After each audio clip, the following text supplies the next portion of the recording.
Yo, what's up, guys? How you doing? I've been getting a lot of questions lately, man. I've been putting a lot of different content out there and giving people some ideas, and then been getting a lot of questions, which is cool. I love answering questions. I got a question from a viewer. They wanted to know, since I'm doing both dumpster rentals and junk removal, what's the differences as far as like not just the business, but in the day-to-day, but what else is there that's different, right? What is similar? So I just wanted to talk about that for a little bit. But one thing I can share with is that we started out as a dumpster rental company.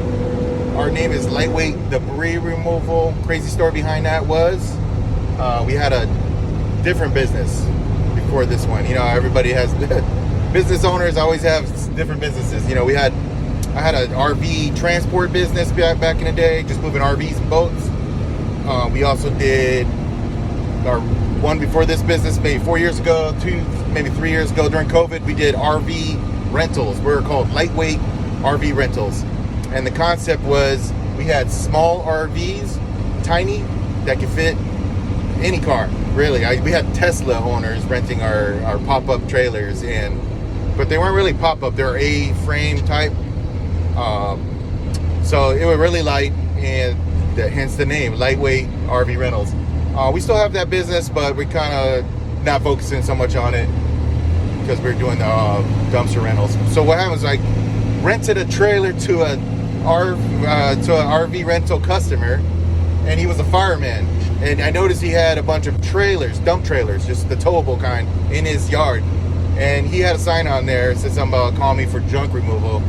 And I was like, what's up with that? You know, and he was like, yeah, I rent these trailers for people to do jobs. And then I was like, wow, man, it's kind of cool.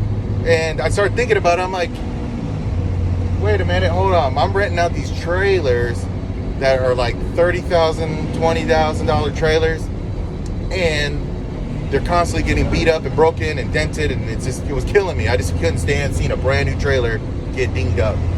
So anyway, he was telling me, he's like, yeah, they get dented up. I just hit it with some spray paint. I'm like, how much are these trailers? Back then, he was getting them for $20,000. Oh, I'm sorry, less than that. $14,000, $10,000, you know, $8,000. They were getting different sizes. He had gooseneck ones for heavy hauling. But anyway, I was like, that's cheaper, and he's renting them for more. So I'm like, this is nice. I'm gonna have to think about this. So anyway, we got into dumpster rentals, and I was having a problem with getting insurance. It was like really hard in California to get insurance. So I got a DOT number, and then I got canceled. My insurance broker calls me up, and he's like, good news and bad news. He goes, I inputted your DOT number in the system, and it came back to California. They won't insure you for 2 years. When you open up after getting your DOT number, it's very hard to get insurance in California, you know, with all the fraud and all this stuff going on here. Everybody pulling out of California. It's just too expensive, so it's very hard to get commercial insurance here. So I got canceled. I didn't know what I was going to do. I had 30 days to get a new policy on top of not being able to get commercial insurance for my dumpster business. And what happened was I get a call, and he was like, look, man, I got you some good news is I got you some insurance. You're good to go, but you're no longer going to be North County Dumpster Rentals. Your new name is Lightweight Debris Removal. You haul couches in a pickup truck. And he goes, and you're going to have to be like that for a while. I said, all right, cool. For 2 years, I thought I would just hang with the name Lightweight Debris Removal and then change the business. But we already got our clientele. People know the name. The name stuck. It's kind of like a nickname.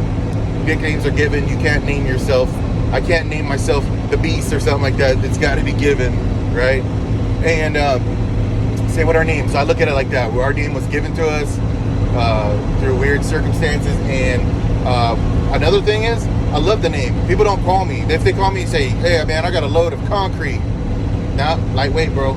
I don't want to carry anything heavy, you know. I'm not trying to kill my equipment, you know. So the name's pretty cool. It kind of people don't call us for heavy loads, you know. And then if they say something like, why are you lightweight? Because we got huge trucks, man. I got a Freightliner now. It's all pretty good sized trucks, you know. It's not the biggest, but it's not lightweight. and I got we got the Isuzu, and we move big stuff, we will do dirt and concrete, and I have a tractor. But I'll say something like, the price is lightweight, or we make your life lightweight, something cool with that. So anyway, so that's just the funny thing about the whole thing. Getting into this business, it's really hard, man. It's not fun, it's very hard to get in there, stressful. But once you get established, and we hit that 2-year mark, and now we're no longer a startup company, oh man, I could go get a truck tomorrow if I wanted. They'll give me anything I want. But that first 2 years is very hard. The first year, I mean, man, it's just, you know how it is. But if you're getting started in this junk removal business, man, hit me up. I'll tell you what I would do if I was to start over again. I would do it a little different, and at the same time, I would have done a lot of things the same. Yeah, it's just those people asking, like, what's the difference? So what's the difference is with junk removal, you gotta pretty much go out and give estimates, or over the phone estimate, or maybe you gotta send a text message, requesting pictures, and then you kind of give a ballpark. And with dumpster rentals, people pay ahead of time, so it's already booked.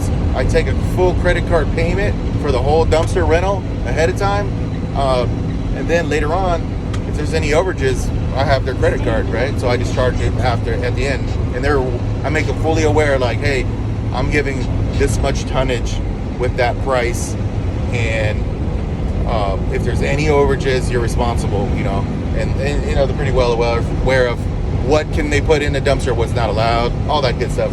And for the time limit, how long can they rent this dumpster, or how long are they getting it for? So we make it very clear, and we have different prices. So sometimes, for greens, or maybe it's cardboard, not going to charge the same prices, or a homeowner that's right down the street, or versus a homeowner in San Ysidro by the Mexico border, that's 80 miles from here. So that's what's nice. With the dumpster rental, man, it's so easy. I take the payment, I'm already paid up, man. It's boom, I take the money, it's in my account like yesterday, right? So fast. But with a junk removal job, it's like, okay, I'm gonna go out there in 2 days. I'm giving you an estimate based on volume in our truck, quarter load, half load, 3/4, and full, and then you don't really want to give too much pricing, because they're shopping around on a junk removal job, so they get somebody less. It's just really hard. So what I try to do is, from watching a lot of videos out there, what I do is I'll give them an estimate. I'll give them and this is coming from my buddy FS Hauling here in San Marcos. He gave me this game right here. I saw a lot of this on YouTube, but he hooked me up. What we do is based on what he helped me out with. He's like, look, man, just give an estimate, around the park estimate for what's the lowest and what you would think would be the most expensive. And that way, what it is people hear a different number, right? If I tell somebody it's going to be 120 to 300, they may hear 120. The next person heard the same exact quote, and they might have heard 300, right? So it's just the way people are, and you can kind of gauge if they're trying to be a cheapskate, or are they a legitimate customer. Like sometimes you get like, someone's like, I got a couch. Oh, cool. It's very good condition. You could sell this thing. And it's like, no, we're not selling anything. Even if we were, it doesn't matter. Couches are $110, right? That's if it's downstairs, outside, or in the garage. If it's got to go on the second story, it's going to be a little bit more. If it's a sleeper couch, it's going to be more. If it's a king size L-shaped couch with a bed on it, it's going to be more. But a lot of times what we do is we just say, hey, it's going to be, but we try to do is just say, hey, we're going to come out there and give you an in-person quote. A lot of times they're savvy to that. They're like, nope, I want a price. I don't want anybody coming to my house unless we already got a price set up, Those are the ones a little more difficult, and then we'll give them a range. And then they're like, okay. And then when we get out there, we give them a final price, a quote. But it's just an estimate up until then. If they're really trying to like lowball us and try to like, it's really good, I only want to pay $20. Well, you know what? There you go. Go find someone to do it else. Someone else to do it for $20. You're not my customer. Basically, not being mean or anything. It's just that there's another guy out there that will do it for $20 and be happy. But we're just not that company because we can't afford that. The leads that we get are always over $20. $30, $40 just for the lead. The fuel to get out there is another 20 bucks. It's going to be an hour for my time or more, depending. And then you got dump fees. So just for me to even answer the phone would cost me 20 bucks. Just to show up to the door, it's going to be 60 bucks just to show up to someone's house. So if I take a couch for 40, I actually lost $20, you know? So anyway, long story short, what we're trying to do is find the jobs that pay. So I'm not interested in the one couch. I used to be, but now I'm interested in a full truck. I want someone to spend $600 to $800, right? So how are you going to get them to do that? Is by not taking the lowball jobs, those $100 jobs. Just skip over those, give them a high quote, $150 per couch. If they take it, they take it. If not, they move on. It's all good. But what's going on is that you just can't take every job. You're just going to burn up your equipment, burn you out, and you're doing a $100 job and you're not answering the phone for that big job that was supposed to be come through for you. That's your customers, that big dog payers. You know what I mean? Someone's going to pay the money that you want, right? So this is what I learned. It was a hard process, man. It took me 8 months of lowball and getting screwed on jobs, you know, or showing up, and I gave a price, and then underneath it, it's like concrete, and I take it anyway, just so I don't get in an argument, and then it's like getting screwed. You know, so it's just all that headache. So basically, after 8 months, I figured it out. Don't take the job unless it's my customer. My customer is someone who understands what goes into a junk removal job. They're willing to pay for that service. I'm going to give them that service too, right? It's not just like I'm showing up, throwing it in a truck and leave. Like I said on the other videos, I clean out the garage. I'll sweep up everywhere. I'll ask them at the end, is there anything else? Anything extra? If they got extra stuff, I'm throwing it in for free.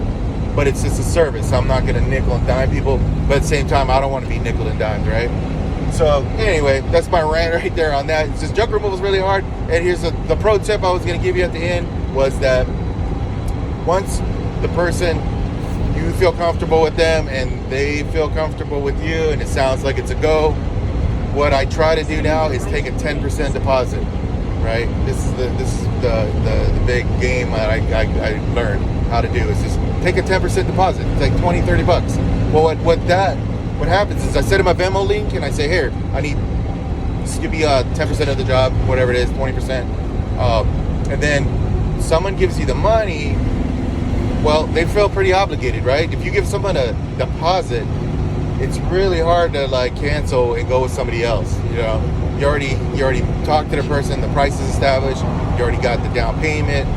You're set, man. You're really set. It's really hard to cancel that. And then if they cancel, I don't give a money back policy. I don't have that. I say, hey, yeah, your deposit is not refundable, but I can apply it toward services, you know. So next time if you got junk removal, call me up. I'll apply that $20, whatever, you know, to your service. And guess what? They'll probably use you because they got money already invested.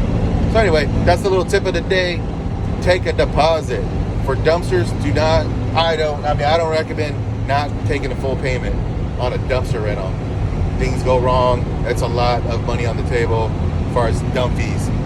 We got screwed one time. Someone overloaded a dumpster with roofing shingles. It was $400 overage, and they ghosted us, you know.